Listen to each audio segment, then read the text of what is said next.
Hello guys, in this short and quick video, we will learn how to open old Microsoft Office files in Windows 10. So to open any old Microsoft Office file, firstly you have to do open command prompt. So click on start and type CMD.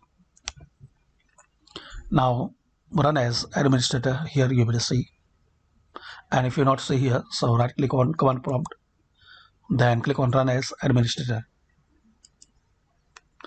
If it will ask permission, so click on yes. Now right click on top bar, then edit and paste. So you will see successfully proceed 1 files and failed processing 0 file.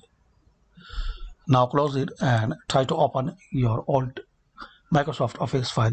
Hopefully guys, using this simple step you can open and you can run old Microsoft Office file in Windows 10.